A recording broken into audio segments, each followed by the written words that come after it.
Si Cartin na nakatingin mula sa malayo at ang mga bagay na malapit ng patayin ni Andre si Jiwoo kaya si Kate ay hindi na lamang dapat nakaupo at panuorin.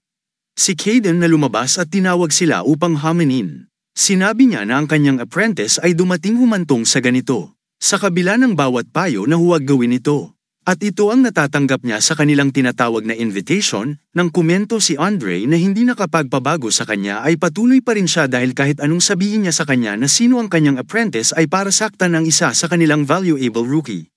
At sinubukan lang nilang parusahan siya sa kanyang kamalian. Tinanong siya ni Kaden ng patunay, at sinabi ni Andre na mayroon silang circumstances evidence.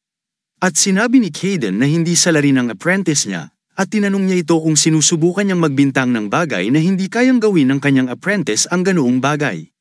At sinabi ni Kaden na naniniwala siya sa kanyang apprentice at hindi niya magagawa ito, at hindi niya kailangan ng anumang patunay para dito. Ang bawat isa ay nabigla, dahil ito ang parehong mga salitang ginamit ni Andre kanina lang, na ang kahit anong ebidensya, walang ibig sabihin yun sa kanya.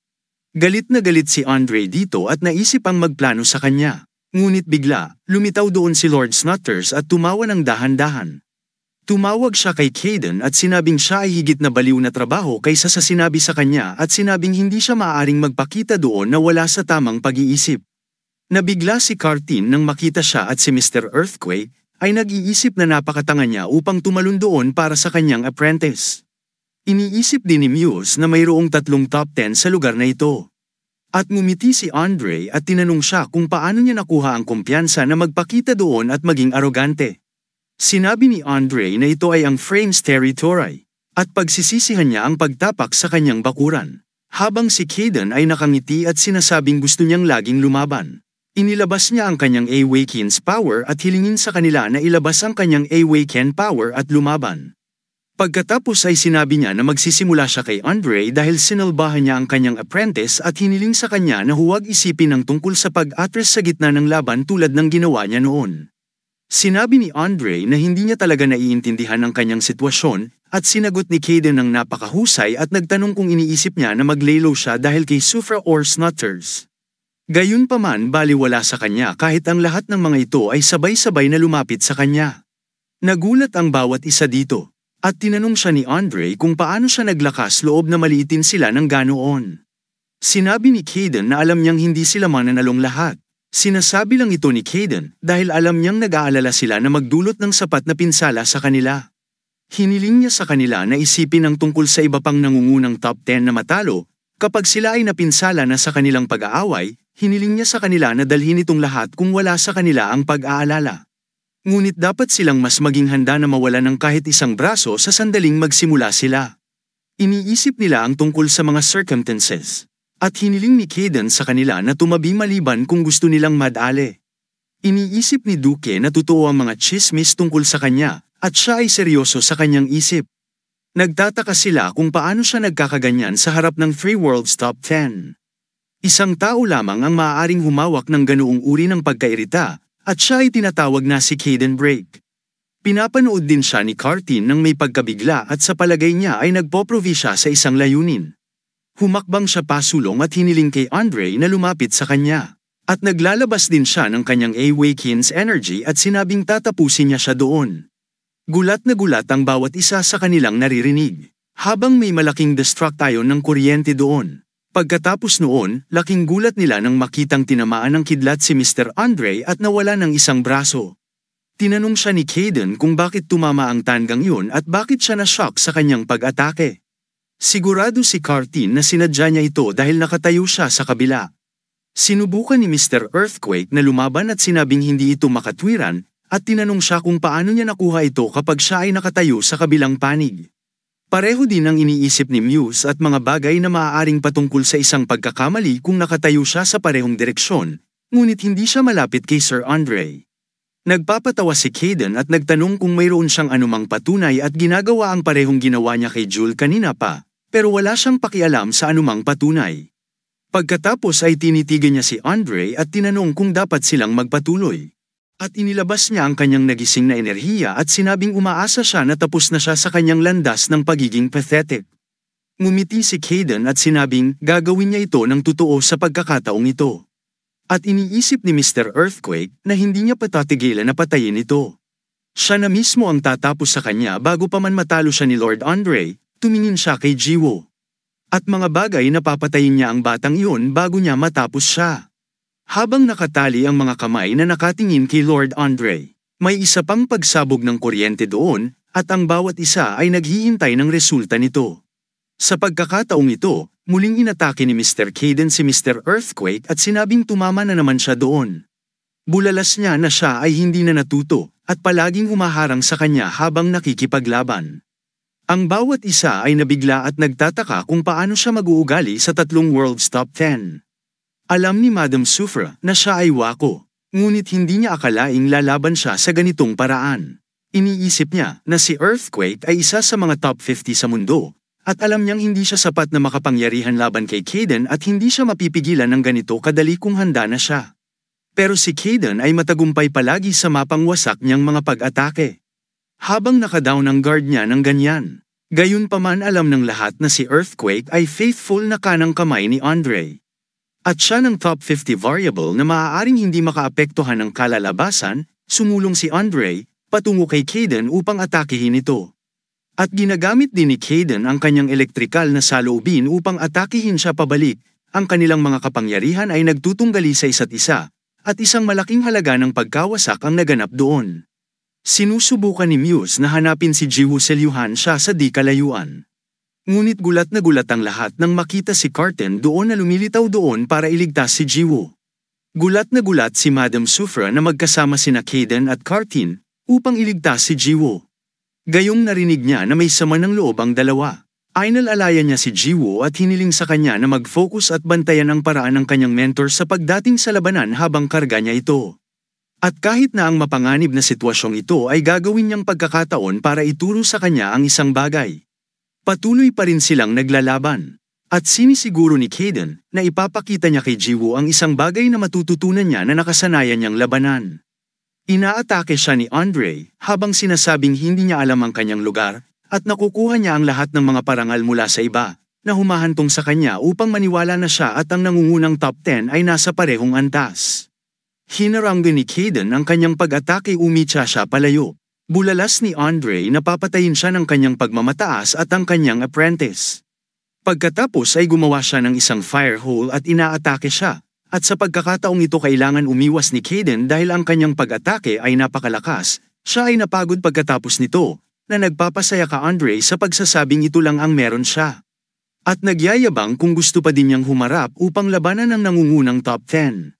Sinabi ni Lord Snutters na marami na siyang narinig tungkol exception ional combat sense ni Caden, ngunit kailangan niyang mag-disagree.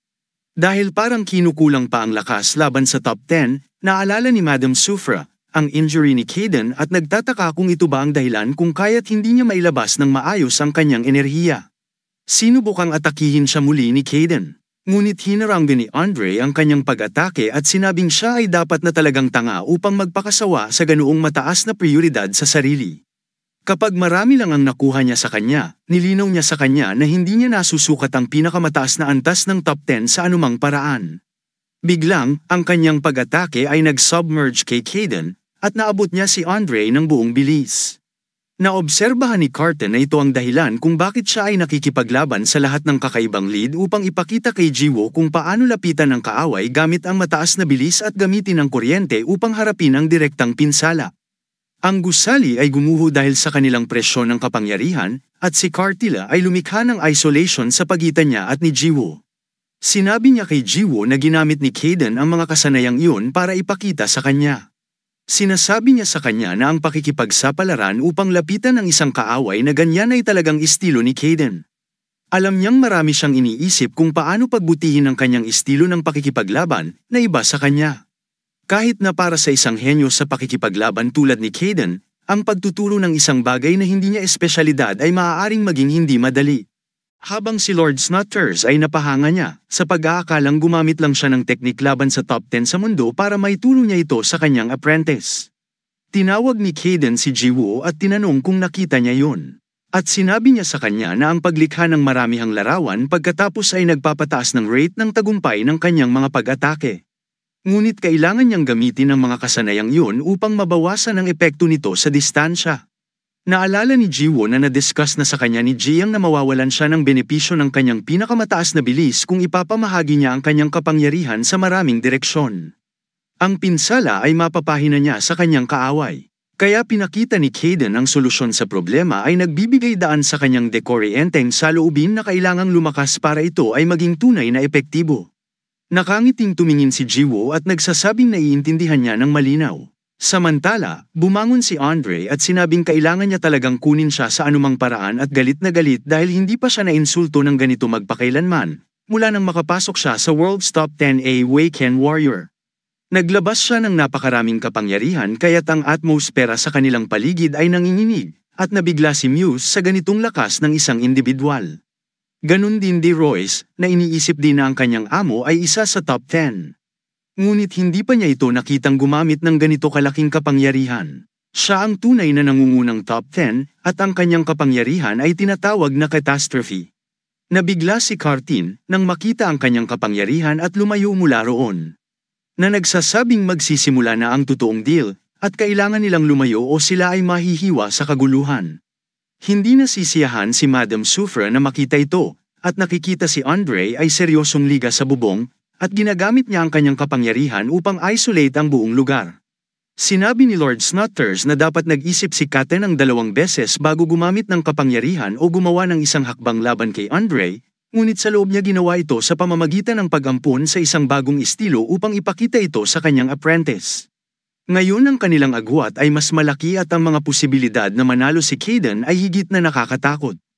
Inilabas din ni Kaden ang kanyang kapangyarihan at inaatake siya, habang ginagamit ni Andre ang kanyang espesyal na distortion at lahat ng makapangyarihang diskarte sa pagtatanggol na nagpapabago ng espasyo.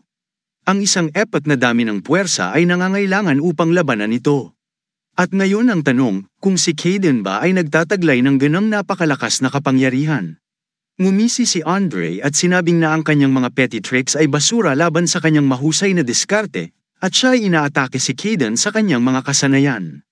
Habang sinasabi ni Snutters kay Royce na ang mga diskarte ni Andre ay fancy. Ngunit ang mga ito ay napaka nakakalito na harapin, lalo na ang kanyang depensa. Ang distortion space ay mabilis patungo kay Kaden, at natuklasan niya na ito ay mahirap harapin. Sa ngayon napapalibutan si Kaden ng kapangyarihan ni Andre, at may malaking banggaan na naman ng kanilang kapangyarihan. Pagkatapos noon ay nabigla sila nang makitang ang buong tanawin, na nakikita nila ay natunaw, makikita na sugatan si Kaden, at si Jiwoo ay sinisigaw ang kanyang pangalan ng buong pag-aalala. Binigyan siya ni Andre ng kredito para sa paglaban sa kanyang mga kasanayan.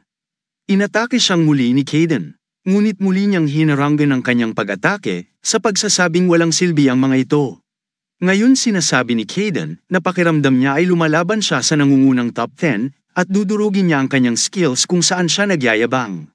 Ginagamit niya ang kanyang mga kasanayan, the divine judgment, at lahat ay nabigla nang makita na si Kaden ay nagtataglay din ng tulad ng isang men's power.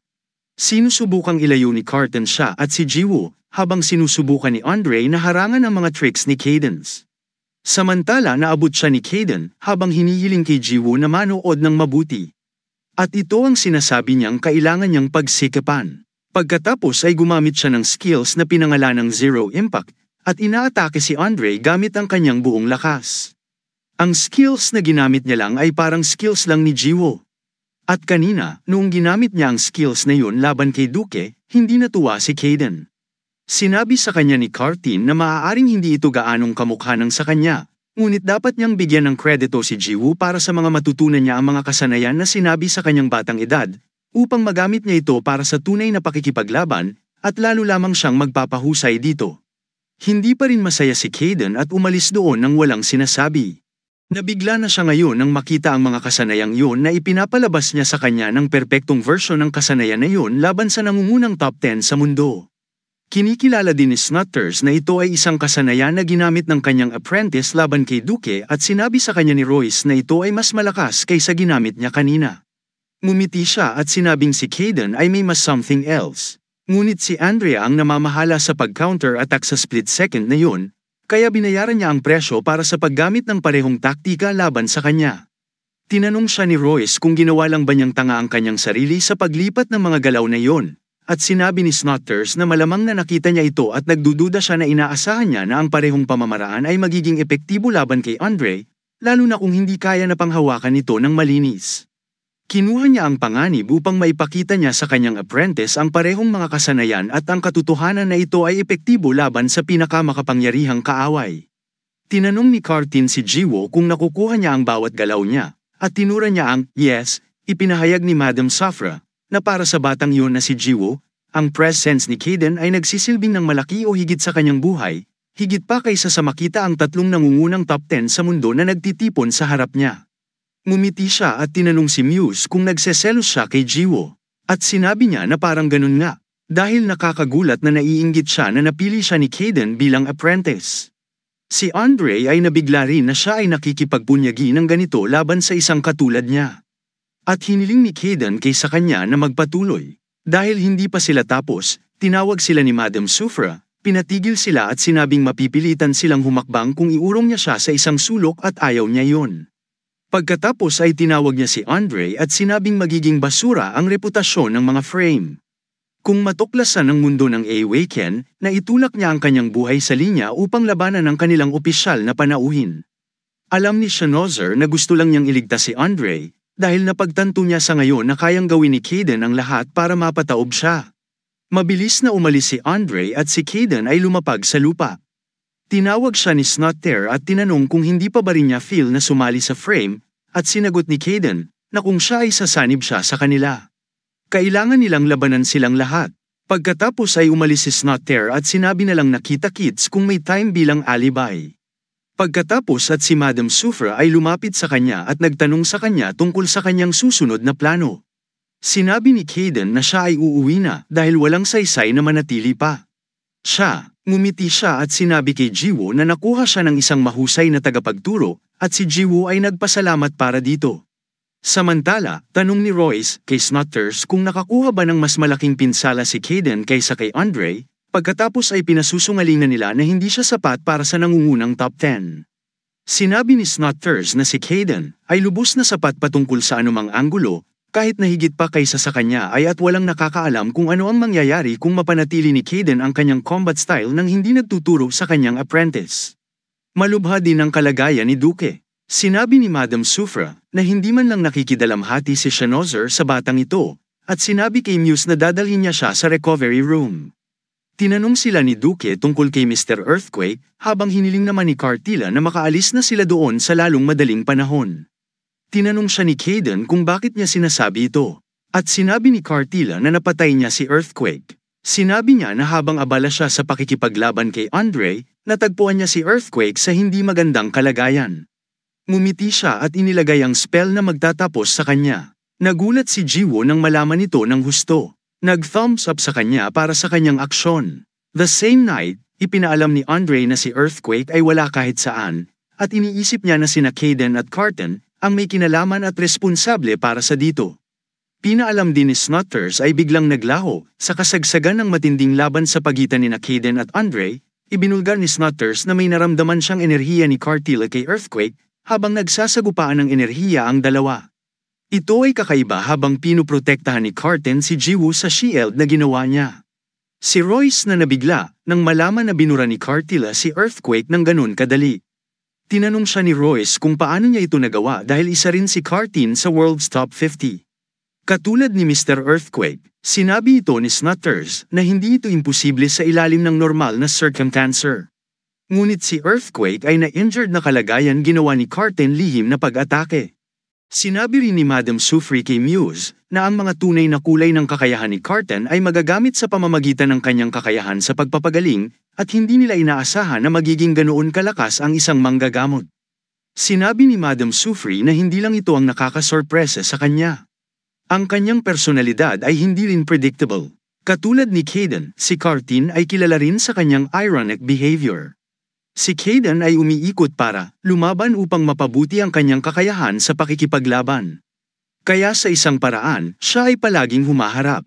Ngunit hindi sila maaaring gumawa ng mga ulo o kwento na si Carton na may kakaibang pag-uugali. Siya ay nagtataglay ng kakayahan sa pakiramdam at sapat na makapangyarihan upang may ranggo sa top 50 sa mundo. At habang siya ay kilalang kilala para sa kanyang mga kakayahan sa pagpapagaling, hindi siya kailanman nagmamalasakit na pagalingin ang sinuman. Tinanong siya ni Muse kung bakit niya pinagkakait ng husto ang kanyang kapangyarihan sa pagpapagaling, kung maaari naman siyang maging mas malakas kung nakatuon siya sa kanyang mga kasanayan sa pakikipaglaban. Sinabi ni Madam sa kanya, sa nakaraan ng isa sa kasama niyang Awakens 1 ay masamang nasugatan at ang tanging solusyon ay magamot siya ni Cartin.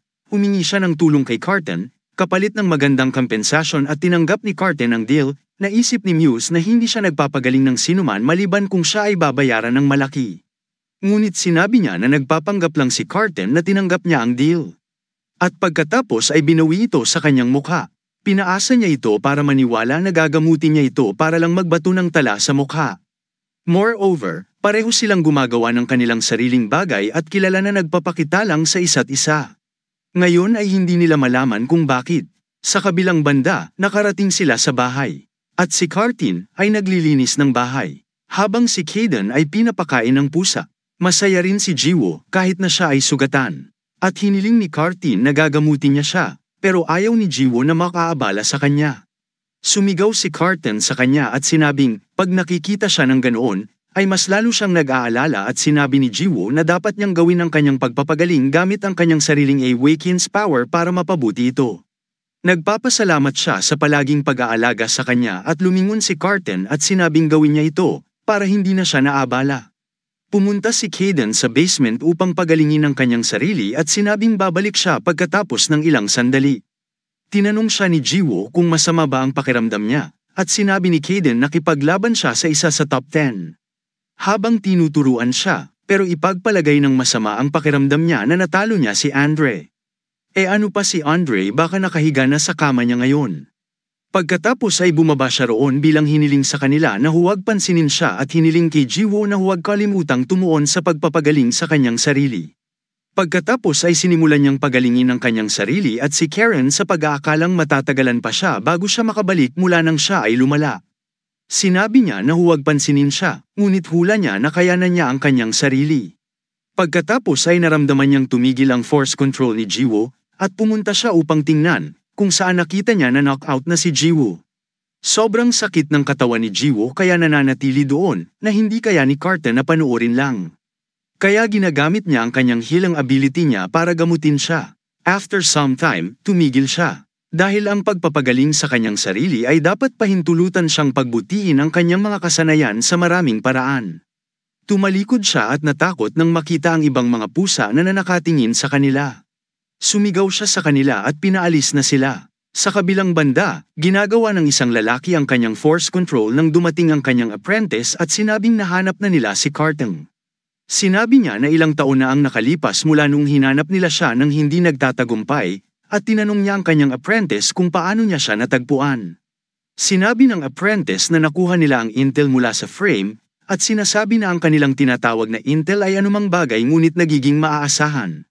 Sinabi niya na ang source ay isa sa world's top 10, si Sir Andre. At hiniling niya na ipaalam ang impormasyon. Bumangon siya nang makitang tumpak ito kung galing kay Andre. Kinabukasan paggising ni Jiwoo, sobra ang gaan na nararamdaman niya. Sinabi niya na ang mga bagay ay maaaring dahil buong gabi niyang ginawa ang force control niya, masaya siya. Sa pag-aakalang may talento siya sa pagpapagaling. Habang si Cartin ay pinapanood lang siyang masaya, tinanong niya ito kung nakarecover na ba si Kaden sa basement. At tinuruan niya na siya ay may ipit sa kanilang paggaling ng ilang sandali mula nang magkaroon siya ng injury sa panahon ng isang clash mula sa isa sa world's top 10. Gayunpaman, ganoon din siguro ang nangyari sa Andre, at ito ang dahilan kung bakit siya umalis sa eksena sa gayong unos. Hiniling niya kay Jiwoo na huwag masyadong mag-alala, dahil hindi naman ito ang unang beses niyang marinig ang ganito. Hiniling din niya sa kanya na huwag pumasok sa kanyang isipan ang mga kalokohang kaisipan, ngunit lahat ng ito ay nangyayari dahil sa kanya. Naaalala niya, tinanong niya si Kaden kung galit ba siya at bakit niya ginamit ang mga ganoong kasanayan laban sa isang nangungunang top 10. At sinabi na yun talaga ang kanyang styles, moreover ito ay isang ginintoang pagkakataon upang ipakita kay Jiwoo ang isang alamat na maaaring magamit laban sa nangungunang top 10. Iniisip ni Cartin na malaki na ang pinagbago niya matapos siyang maging apprentice, kaya naman hindi siya kumukuha ng sinuman sa ilalim ng kanyang pangangalaga. Samantala, si Jiwoo at ang mga kaibigan niya ay lumitaw doon at sila ay masaya na makita siya. Lahat sila ay nagyayakapan sa isa't isa. At tinanong siya kung kailan siya bumalik. Tinanong siya ni Subbin kung ano ang nangyari sa kanyang katawan at siya ay dumating sa lalong madaling panahon o higit pa sa inaasahan nila. Sinabi niya na siya ay dumaan sa ilang mga insidente. Pagkatapos nun, ikinwento niya sa kanila ang buong kwento at kung paano siya niligtas ni Mr. Kadam. At laking gulat nila na humarap siya sa tatlong nangungunang top 10. Tinanong siya ni Subbin tungkol kay Duke at tinanong kung naruroon din siya, at hindi ma-imagine ni Jisoo kung paano siya matapos maging top 10 apprentice. Sa kabilang panig, nakatanggap si Jiyang ng mensahe mula kay Jisoo at sinabi niya sa kanya na nakabalik na si Jiwoo kaya matutulog siya sa bahay ni Jiwoo.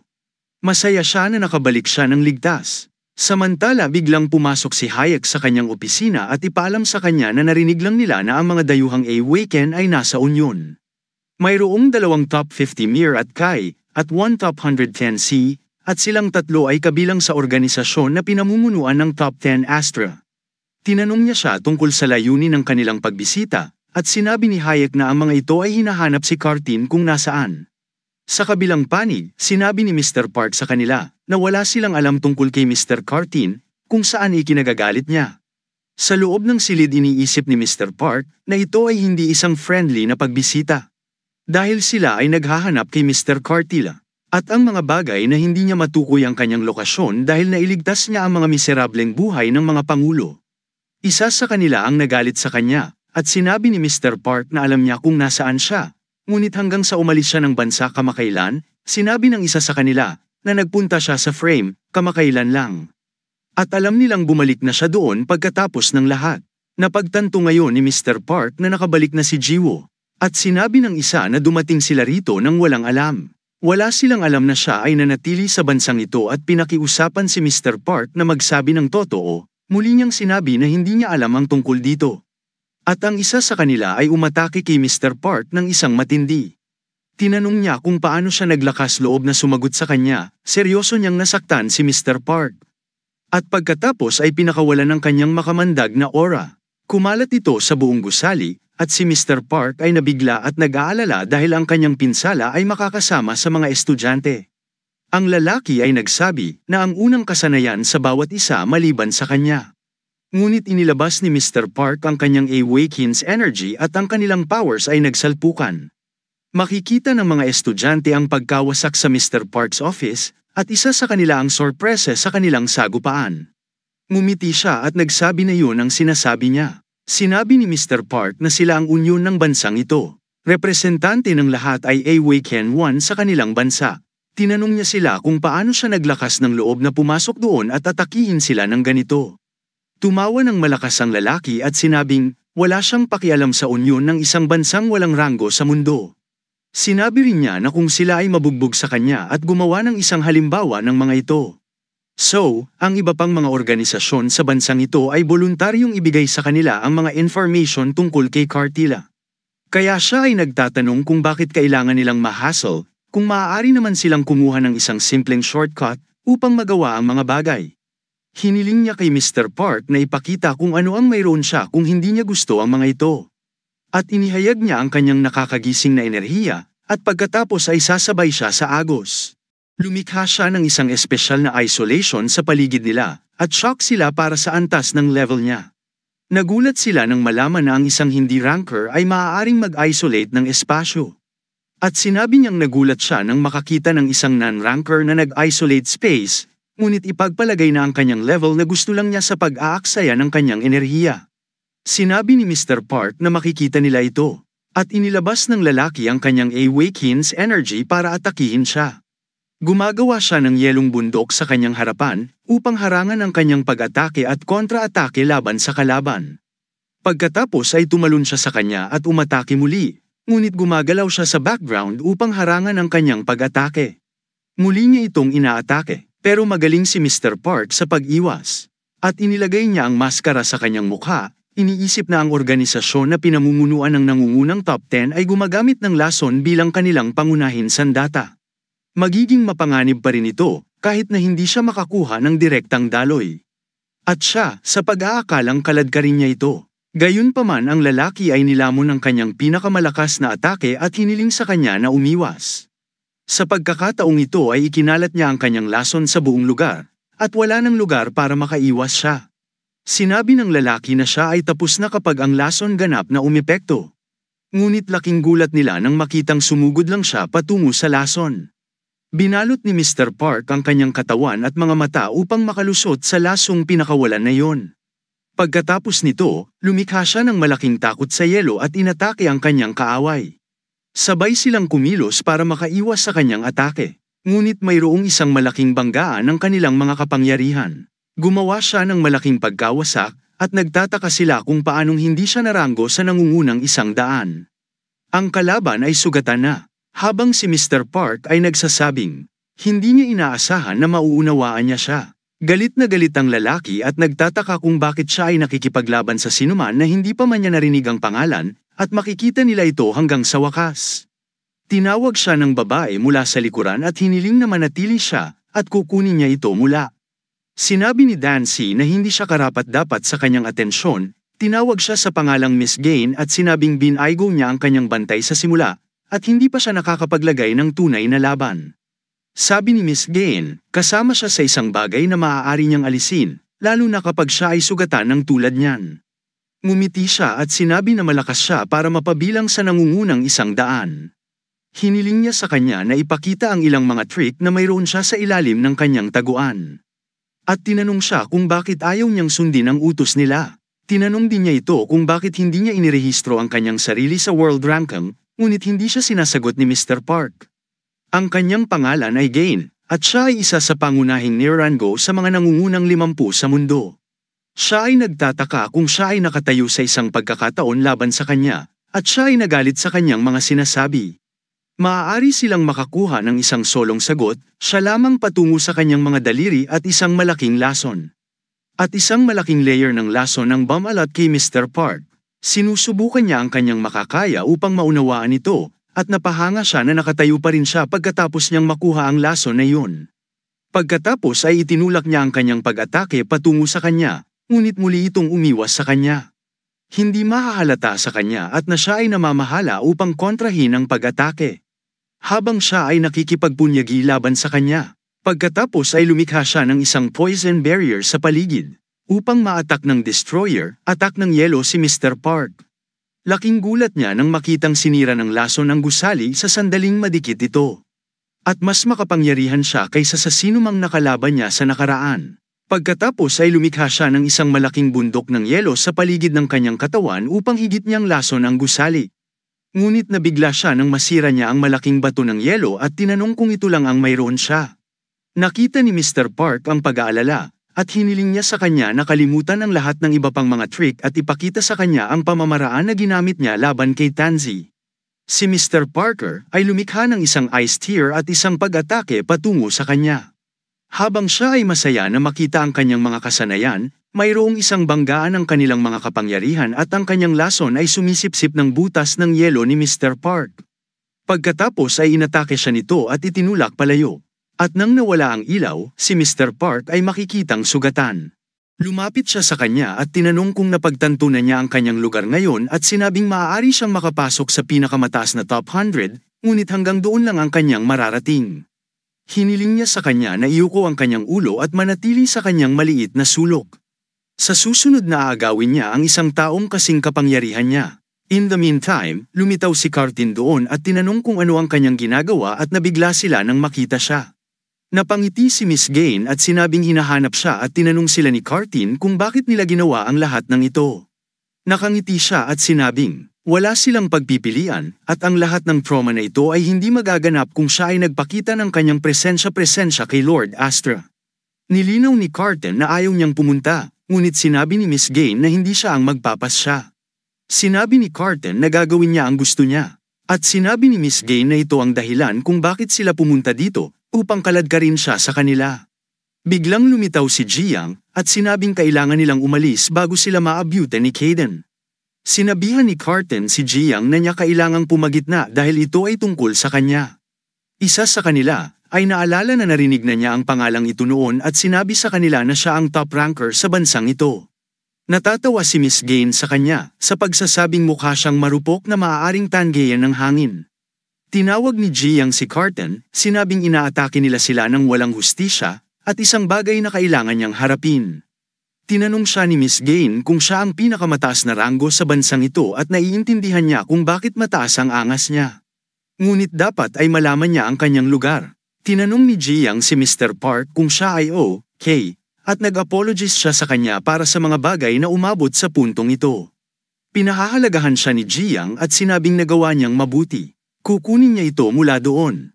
Naaalala niya na sinabi sa kanya ni Mr. Han na ang dakilang kapangyarihan ay may malaking responsibilidad, at karamihan sa mga Awaken ay nag-iisip na ang kanilang kapangyarihan ang siyang dahilan upang sila ay mangibabaw bilang Awaken. Pero hindi siya naniniwalang ganoon dapat. Tinanong niya ito kung ano ang ibig sabihin ng pagiging pinakamakapangyarihan sa Korea, at sinabi ni Mr. Han na dapat niyang protektahan ang iba. Nakaramdam si Miss Gain at tinanong kung pumunta siya rito para lang umiwas ng tingin kapag kausap siya nito, at siguradong wala na siya sa sarili. Una niyang inatake si Jiang, at sinabing palilibutan siya ng kanyang lason. At ang kanyang lason ay papaibabaw sa kanya. Tumawa siya habang sinasabi na ito ang nakukuha nila para sa hindi pagpansin sa kung ano ang nasa harapan niya. Ngunit laking gulat niya nang makitang hindi man lang siya naabot ng kanyang lason. Dahil sa wind barrier na yun, pagkatapos ay inilabas ni Jiang ang kanyang lakas at tinulak siya palayo. At gulat na gulat ang kasama niya nang makitang tinulak lang siya. Laking gulat ni Miss Gain na hinarang lang ni Jiang ang kanyang pag-atake sa loob lamang ng 1 segundo. At muli niya itong inatake, at sinabi ni Jiang na number 1 siya sa Korea for a reason. Ang kanilang kapangyarihan ay magkabanggaan, habang si Cartin ay gumagalaw kay Mr. Park palabas doon upang iligtas siya.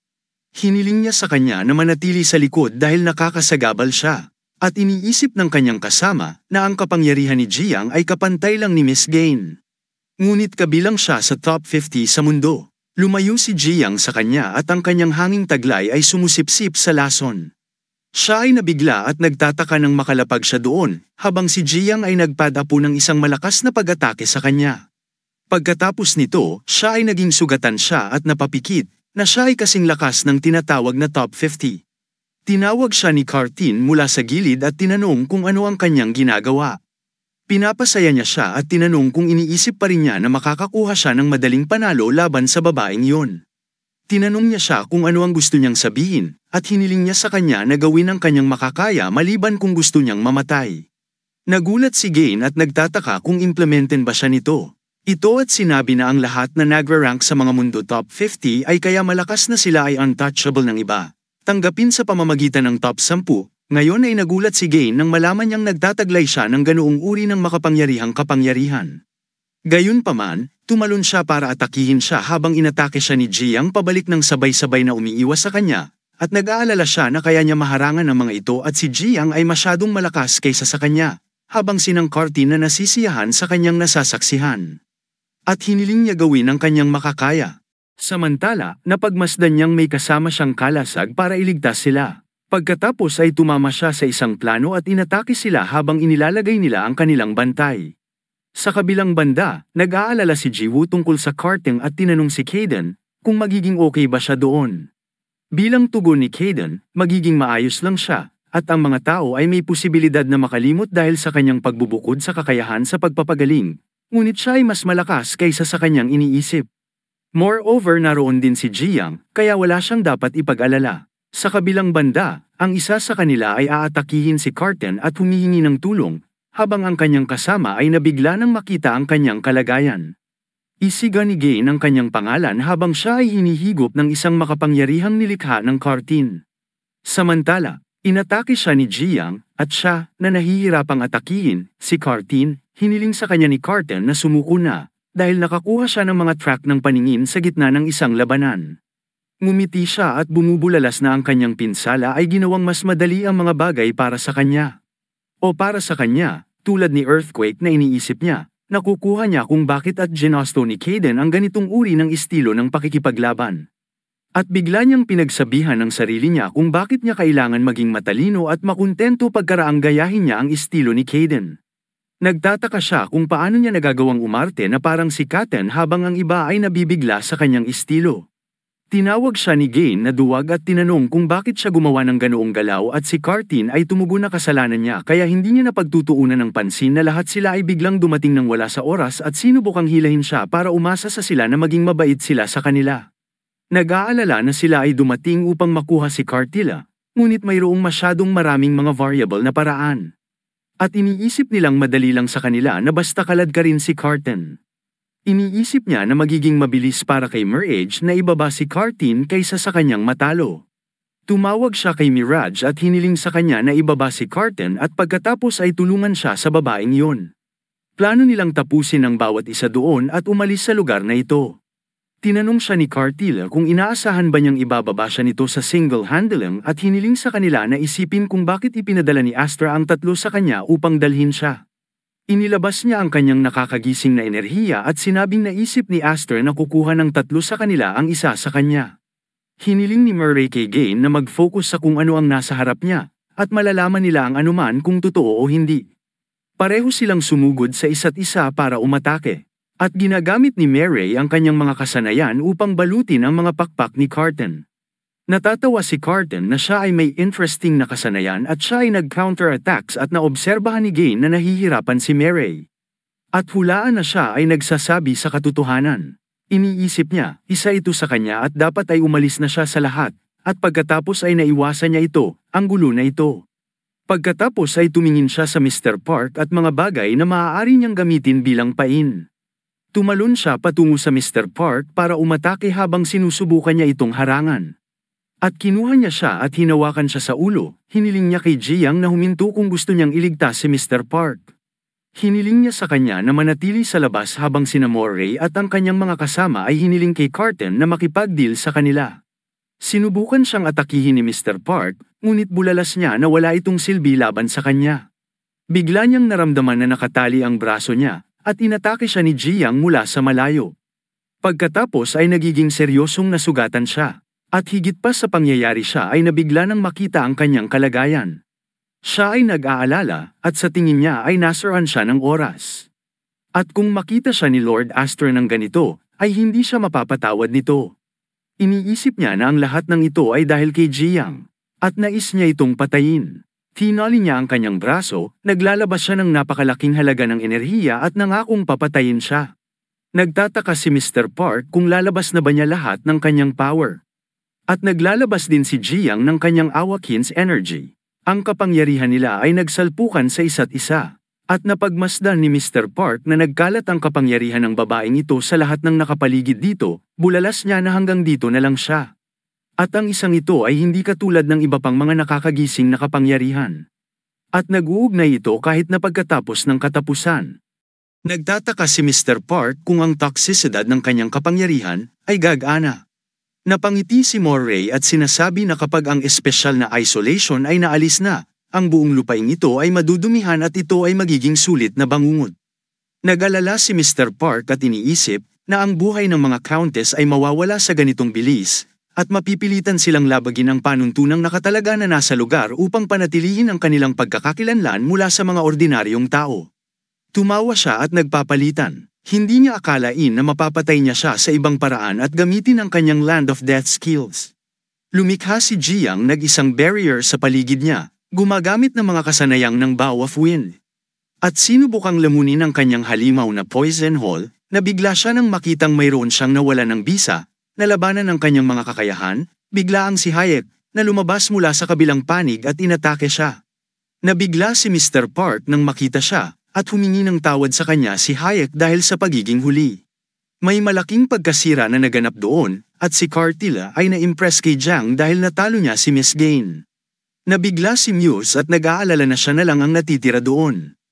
Inaatake niya ang Carteng habang siya ay inilalagay sa kanyang bantay. Pagkatapos ay nawala siya sa harap ng mga ito at naabot si Gain, na hindi maganda ang kalagayan. Hiniling niya sa kanilang lahat na maging mas handa na magbayad para dito, habang sinabi ni Jiang na sila ang unang umatake sa kanila. Nang walang lehitimong katarungan o okasyon, siya pagkatapos ay mawala sila at sinabing, titingnan niya kung sasang-ayon si Lord Astor dito, at lahat sila ay nakatayo doon sa estado ng pagkabigla. Sinugod agad sa ospital si Mr. Park at nag-apologist kay Jiang sa pagsasabing ang mga bagay ay nawala sa kanyang mga kamay dahil sa kanya.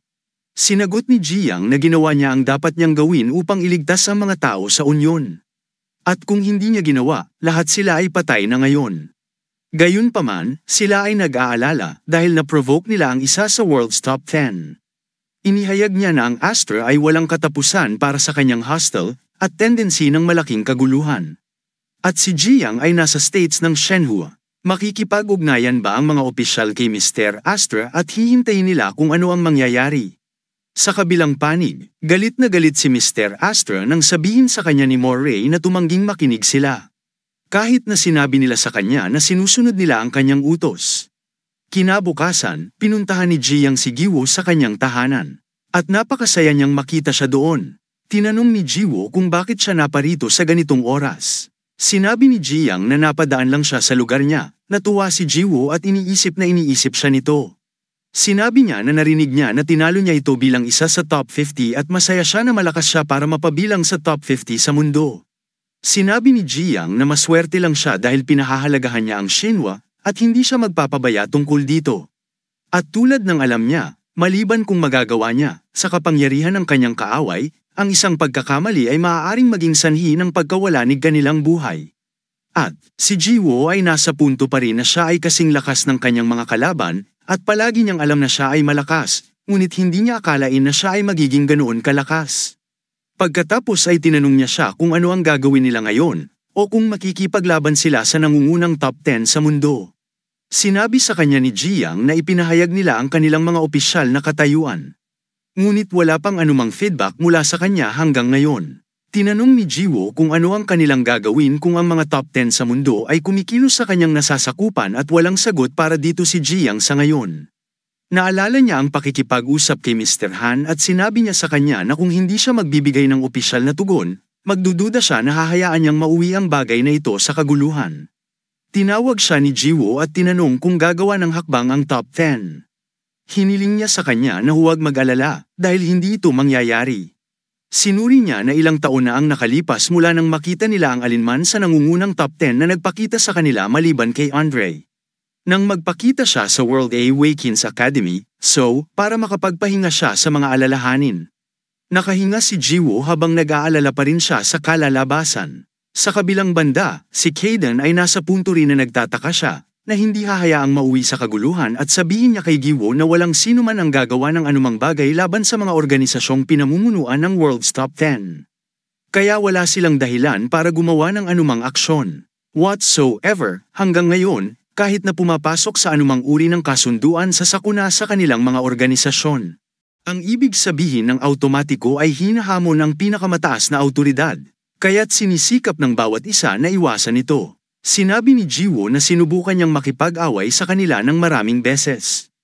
At sinabi ni Cadence na natalo ang dalawa sa matataas na ranggo ni Astra, isang top 100 at isang top 50. Kahit na sa kanya, ito ay tiyak na isang malubhang pinsala at maaari siyang manatili lamang at walang magawa. Sinabi rin sa kanya ni Kaden na ang isang grupo ng One World's Top 100 and 2 Top 50 ay isang napakalakas na puwersa, at ngayon na sila ay nabigo. Ito ay naghihintay na magpadala ng kabiguan. Kaya may mga pagkakataong kukunin ni Astro ang bagay na ito sa kanyang sariling mga kamay. Sa kabilang banda, pinapakain ni Carten ang mga pusa. Nang si Jiwo ay lumapit sa kanya at tinanong siya tungkol sa kanyang kalusugan, tinanong niya kung bakit siya tinatanong at tumugon si Jiwo na siya ay nag-aalala sa kanya. Dahil naisip niya na siya ay lumaban sa isang taong napakalakas, sinabi ni Carten na siya ay nakabawi. At ang ginawa niya ay gumamit lamang ng kaunting kapangyarihan. Ipinagyayabang niya na hindi siya naririnig at sinabi ni Jiwo na ito ay awesome. At hiniling niya kay Jiwo na maupo upang masuri niya ng kaunti ang kanyang kalagayan. At sinabi ni Jiwo na walang masakit sa kanya. Nais matiyak ni Carten na siya ay kumpletong gumaling at hiniling sa kanya na ipikit ang kanyang mga mata at makinig na lamang sa kanya. Sinabi ni Carten sa kanya na siya ay lumalaki sa isang mabilis na bilis, at walang tanong tungkol doon, ngunit siya ay malayo pa rin mula sa pagiging capacitated upang proteksyonan ang kanyang sarili mula sa mga makapangyarihan. Pagkatapos ay hiniling niya sa kanya na maging higit na maingat upang siya ay lumakas at gawin ang mga bagay na gusto niyang gawin habang siya ay nabubuhay. Pagkatapos ay hiniling niya sa kanya na alalahanin ang daloy ng kapangyarihan na dinadala niya sa kanya ngayon, at nabigla si Jiwoo na biglang damaloy ang kanyang kapangyarihan ni Carton sa kanya. At sinabi sa kanya ni Carton na makakatulong ito sa kanya na gumaling kapag siya ay nasugatan. Hiniling din niya sa kanya na isaisip na hindi niya maaaring gamitin ang puwersang kontrol na ito upang pagalingin ang iba. Pagkatapos ay hiniling niya sa kanya na subukang ilipat ito, at tutulungan lang niya siya. Sinimulan ni Jiwoo na sundin ang kanyang mga tagubilin at natutuwa siyang makita na nakuha niya ito kaagad pagkatapos noon. Pagkatapos yumuko si Jiwoo sa kanyang harapan at nagpapasalamat sa kanya para sa kanyang patnubay. At sinabi sa Carton na tinuro niya ito kaagad sa kanya dahil siya ay kumikilos na tulad ng isang walang takot na tuta, bulalas niya, hindi nila alam kung kailan siya mamamatay para magpapagaling sa kanya. At si Jiwoo at napapatawa sa sinabi niya. Pagkaraan ay tinungo nila ang basement upang makita si Kaden na nagpapagaling ngayon. At tinanong kung ano ang nararamdaman niya, at tinanong kung kumusta siya ngayon. Si Kaden ay tumugon na, mas gaman ang pakiramdam niya, at sinabi ni Carton na maswerte siyang nabuhay pagkatapos isagad ang kanyang mga galaw laban kay Andre.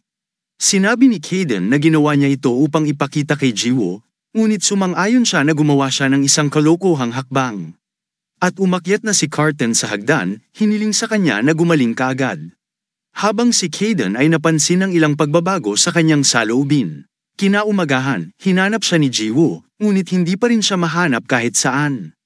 Sa kabilang banda, si Mr. Astra ay naglalagay ng force control, nang dumating sa kanya si Moray.